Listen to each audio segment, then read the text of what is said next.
Hello everyone, how are you? I hope you all are safe and healthy out there. I'm here with my next fresh video regarding the new topics from the chapter flower. Students, today I'm going to teach the next topic of the subsequent topic of the mechanism of the sexual reproduction in plants. Today we are going to study fruit. You know what is a fruit? Fruit is actually a ripened ovary, which is consisting of layer of pericarp and it is enclosing the seeds. Actually, there are few layers of the fruit wall. When the ovary becomes ripened, what happens to the ovary is, yesterday I have told you the post-fertilization changes. Petals, sepals fall off, anthers even fall off, stigma and style fall off. And now the ovary becomes ripened and now there are 3 layers of pericarp formed in the fruit. The outermost layer is a protective layer that is called apicarp, or we can call it as exocarp. Middle fleshy layer, juicy layer, that is called mesocarp, and the inner layer which is called innermost layer of the pericarp that is called endocarp. So these 3 layers collectively called pericarp. So pericarp is made up of further 3 parts: apicarp or exocarp, mesocarp and endocarp. What is the main function of endocarp? To enclose the seed, to protect the seed, and seed is having the seed coat. Okay. So there comes a question: what is the function of a fruit? Why the fruit has become now ripened? There are 3 main functions why the fruit is playing a vital role in the case of reproduction in plants. First is storage of food for the seeds, for the nourishment of the seed. Second is protection of the seed. It is protecting the seed from the unfavorable conditions and dispersal of the seeds. Now, a very interesting question is dispersal of the seeds by the fruit to the faraway places to germinate. When the seed is ready to disperse, some seeds are having hooks, bristles, so that they can stick to the fur of the animals and then they can move to the faraway places. This is how some dispersals are going on. Now, seeds are basically of 2 types. Fruits are basically of 2 types: dry fruits and fleshy fruits. Students, dry fruits. As you can see, all the dry fruits: walnut, almonds, pea, wheat, maize, beans. These are having dry pericarp. And in case of fleshy fruits like tomatoes, peaches, oranges and cherries, the pericarp is fleshy and juicy. So, depending upon the pericarp, the fruits are majorly divided into dry and fleshy fruits. Okay. Now, fruit has been there. Now, what is the function of the main function of the fruit? Protection of the seeds. Now, what happens? What is the destiny of the seeds now? Where the seeds go? First of all, we will study what is a seed. Students, seed is actually a fertilized ovule.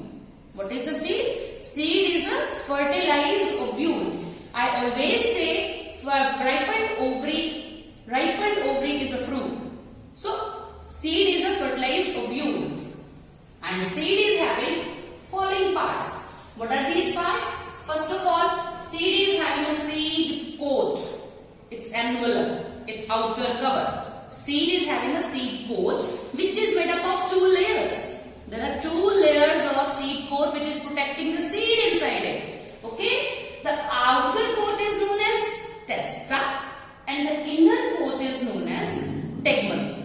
So remember these terms. Outer seed coat layer is known as testa and inner layer is known as tegmen. And there is a small microscopic pore which allows water and oxygen to get inside the seed. So that microscopic pore is known as micropyle. If you see this diagram, it is very much clear to you. This is a diagram of a simple seed. In this seed, you can see that seed is having this microscopic pore.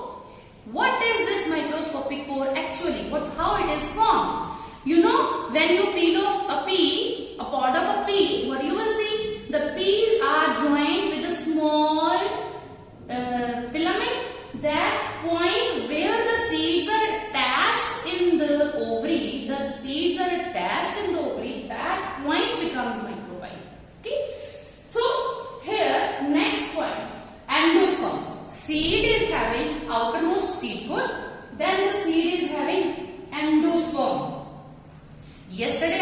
told you in the previous video I have told you that endosperm is formed to nourish the embryo. So endosperm is a source of stored food in the seed.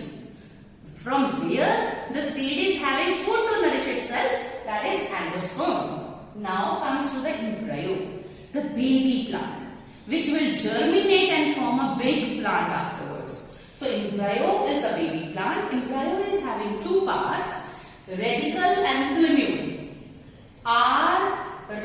Root system. So radicle Radicle give rise to, develops into root system when the seed germinate, and the plumule develops into shoot system when the seed will germinate under the favorable conditions. So these two important parts are present in the embryo. That is a baby plant.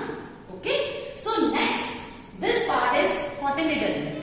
Cotyledons are called the first leaves of the plant. When the seed will germinate, the baby plant will germinate, it will get food by the time from endosperm till it is not going to start the photosynthesis. It will have the food from the endosperm. Seed coat will open and endosperm will give the food. Baby plant will grow into root system and it will develop the shoot system, and cotyledon will give rise to the first leaves of the plant, which will start photosynthesis. And then after, it will become independent to grow into a plant. Okay, so there are two types of seeds, monocot seeds and dicot seeds, depending upon the number of cotyledons. If a seed is having one cotyledon, the seed will be called as a monocot seed. And if a seed is having two cotyledons, the seed will be called as dicot seed. Similarly, monocotyledonous plants and dicotyledonous plants. Okay, so I will give you an example. Have you seen a maize seed or a rice seed? It is having one cotyledon only. Okay, and if you have seen beans, kidney beans, if you will soak them in some water and then after some time when it will swell up, then you will open it, it will divide into half. It is having two cotyledons. So I think monocot and dicot terms are now clear in your mind. Mono means one and di means two. Mono means one cotyledon, monocots are having one cotyledon and dicots are having two cotyledons. Okay, now monocots and dicots are clear in our mind, and the structure of a seed is very much clear in our mind that a seed, any seed is having seed coat, endosperm, embryo and then cotyledons, and there is a small pore from where water and oxygen enter. That pore is known as microbiome. Till this seed is very much clear to you. Now, what happens to the seed after that? So, first of all, I am going to explain the term seed germination. Seed germination, the process in which young plant grows from a seed under the favorable conditions. When a young plant grows from a seed under a favorable condition, that process is known as seed germination. And there are some favorable conditions. What are those favorable conditions? Three favorable conditions are there: water, oxygen and temperature. Water is very much important, as I have said to you. Until and unless the seed will swell up, the seed coat will not burst up. So what happens is, when the seed is having water, moisture outside in the soil, seed coat will burst, and what happens is embryo will start growing. Oxygen is very much important for the cellular respiration of the embryo. Okay, and when the water gets inside it, enzymes start action, and under a particular temperature of 30 to 40 degrees, for average temperature for all the seeds to grow, at this temperature the seed starts germinating. Okay, if we will keep the seeds in the freezer in very low temperatures, or we boil them, what will happen? All the enzymes present in it to start the germination, they will become inactive and no germination will be there. Okay, and if we will give enough of water, so much water around them, okay, then after what happens is oxygen didn't reach it. So all these three conditions must be in its proper amount, proper quantity, so that is called the favorable conditions to grow a seed. Okay. Then after what happens? When a baby plant starts growing, what are the different types of germination we have seen? Students, as I have already told you that there are two types of seeds, monocots and dicots. Depending upon the seed, the type of germination is there. So there are two types of germinations, apigeal germination and hypogeal germination. So first of all, I am going to explain apigeal germination to you. Cotyledons move and rise above the soil. So if the seed is inside the soil, what happens is when the baby plants start growing from the embryo, what happens is cotyledons start moving above the soil. They comes out of the soil and they will form the first two leaves of the plant and the photosynthesis gets started. Okay. So common examples of dicot seeds are like cotton, papaya, beans. These all show the apigeal type of germination. On the contrary, hypogeal germination.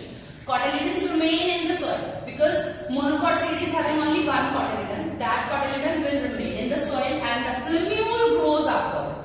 Plumule is a shoot actually. So that plumule will grow upwards and it will start making the leaves. So plumule grows upwards and forms the first leaves in the case of hypogeal germination. And the common examples of monocot seeds are very simple: pea, maize, rice, gram, groundnut. All these show the hypogeal germination. So it is very simple to you that there are two types of germination, apigeal and hypogeal. Students, today I have summed up all these three topics to you, and with this my chapter, the flower, is completed to you. So if you are having further any query regarding this topic, you can write in the comment section and I will make a new video soon for your demands. I will make a new video. So until that, thank you so much for watching this video. I'm really thankful to all my viewers and for your appreciation. Have a good day.